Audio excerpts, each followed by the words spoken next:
Hola, ¿cómo está? Les saluda el Padre René Grimaldi. Bienvenidos al programa Con la Fe y la Razón, temas de actualidad para jóvenes y adultos. Hoy tenemos un tema titulado La Santa Misa, ¿cómo vivirla? Es la segunda parte de un programa que ya tuvimos antes llamado también La Santa Misa. Ahora veremos otros aspectos, sobre todo de cómo un cristiano, un católico, puede vivir intensamente, con profundidad, la Santa Misa.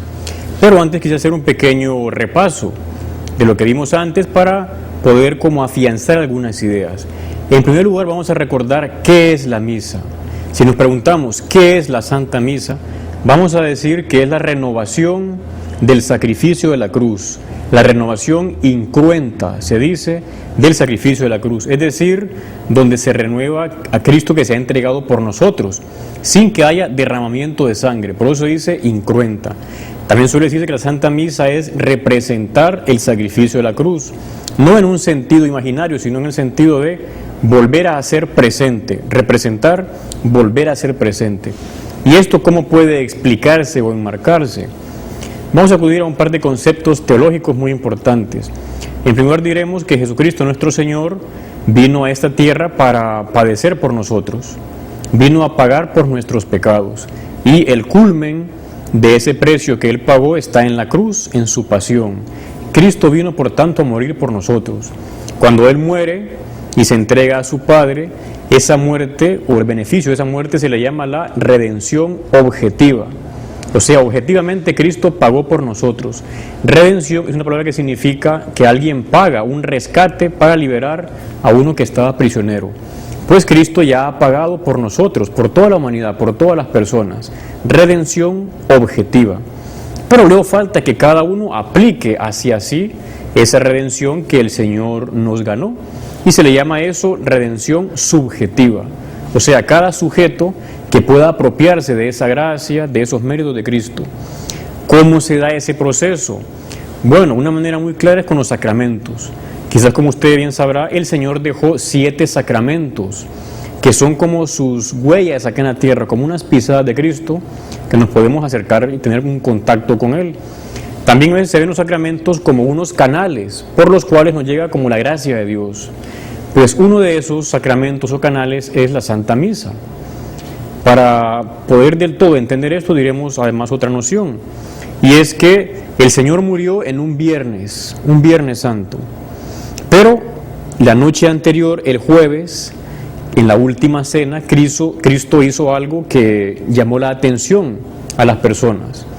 Los que estaban ahí, los apóstoles, vieron cómo Él tomó el pan, tomó también el vino que solían comer en la cena de Pascua de los judíos, y del pan dijo, tomad y comed todo de él, porque esto es mi cuerpo.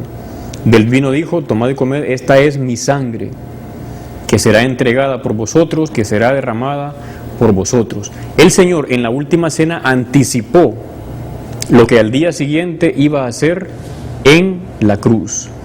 Pues vamos a decir que el Señor no solo murió por los apóstoles, o los que estaban ahí en esa última cena, o los que vivían alrededor de Jerusalén. Él venía a morir por todos nosotros. Y entonces inventó la manera de que nos pudiera llegar a todos esa gracia de su muerte salvífica. ¿Cómo es eso? Con la Santa Misa. La Santa Misa vuelve a hacer presente el sacrificio de la cruz, utilizando, podríamos decir, como los modos que Cristo dejó en la última cena. La Santa Misa no es tanto la última cena en cuanto tal, sino que se aplica, que se representa de nuevo esa muerte de Cristo en la cruz. Quería leer unos textos del Papa Juan Pablo II, de una reciente encíclica que él escribió que se llama Ecclesia de Eucaristía, que significa en latín la Iglesia vive de la Eucaristía. Vamos a ver cómo estas enseñanzas que estamos transmitiendo son también auténticamente las enseñanzas del Papa Juan Pablo II. Dice así en ese documento, el número 11 al 12, hablando de la misa, dice: es el sacrificio de la cruz que se perpetúa por los siglos. No solo lo evoca, sino que lo hace sacramentalmente presente.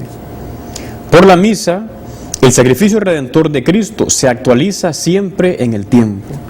O sea, es la enseñanza correcta y clara de que la Santa Misa hace presente el sacrificio de la cruz. Uno puede estar como hubiera estado ahí en el Calvario, viendo a Cristo que se ha entregado por nosotros. Por esto es importante la misa. Más adelante el Papa continúa diciendo en este documento: Así, todo fiel puede tomar parte en él, obteniendo frutos inagotablemente. Esta es la fe de la que han vivido a lo largo de los siglos las generaciones cristianas.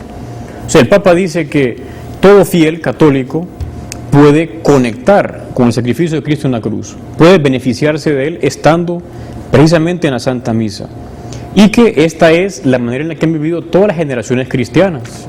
De hecho, si hacemos un poco de estudio, vamos a ver cómo los primeros cristianos también vivían la Santa Misa. Hay infinidad de textos que podríamos citar. En este programa no da tiempo porque es un tiempo limitado. Quería referirme a uno que es del siglo IV, V, de un santo llamado San Juan Crisóstomo. Crisóstomo significa boca de oro porque predicaba con una elocuencia, con una belleza. Así le decían a él, Juan Crisóstomo. Pues en una obra suya dice lo siguiente hablando de la Santa Misa. Nosotros ofrecemos siempre el mismo cordero, y no uno hoy y otro mañana, sino siempre el mismo. Por esta razón el sacrificio es siempre uno solo. También nosotros ofrecemos ahora aquella víctima que se ofreció entonces y que jamás se consumirá. O sea, está en el siglo IV San Juan Crisóstomo con esa conciencia de que ellos ofrecen ese cordero, esa víctima que es Cristo, que es el mismo de antes, pero es un solo sacrificio. No se repite, Cristo murió una sola vez. Por tanto, vemos este ejemplo del siglo IV, donde aparece clara referencia a la Santa Misa, al sacrificio eucarístico. ¿Y cómo era antes? Pues en el Evangelio de San Juan, capítulo 6, se nos habla de cómo el Señor había prometido que daría a la humanidad a comer su cuerpo y también su sangre. Por ejemplo, dice el texto de San Juan, capítulo 6, 55-56, mi carne es verdadera comida y mi sangre verdadera bebida. El que come mi carne y bebe mi sangre, permanece en mí y yo en él. Son unas palabras que hay que ir como saboreando, meditándolas, son muy profundas.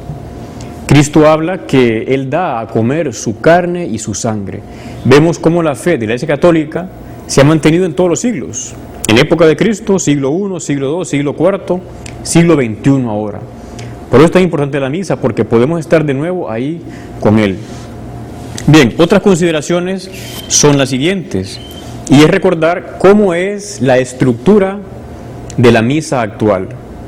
La misa católica, vamos a decir, que tiene básicamente dos partes, dos grandes bloques, que se llaman, por una parte, liturgia de la palabra y por otra, liturgia eucarística. Son como dos mesas. Los católicos nos acercamos en cada Santa Misa a alimentarnos de dos mesas. Por una parte, como decía antes, está la mesa de la palabra de Dios, liturgia de la palabra. Ahí vamos a alimentarnos del Antiguo y del Nuevo Testamento, sobre todo el Evangelio, que es el fruto como más sabroso o más exquisito de la palabra de Dios revelada. Luego nos pasamos a la siguiente mesa, que es la mesa del cuerpo y la sangre de Cristo. Se le llama eso la liturgia eucarística. Eucaristía significa acción de gracias en griego. En esta parte nos alimentamos con el cuerpo y la sangre de Cristo nuestro Señor. Además, hay también otra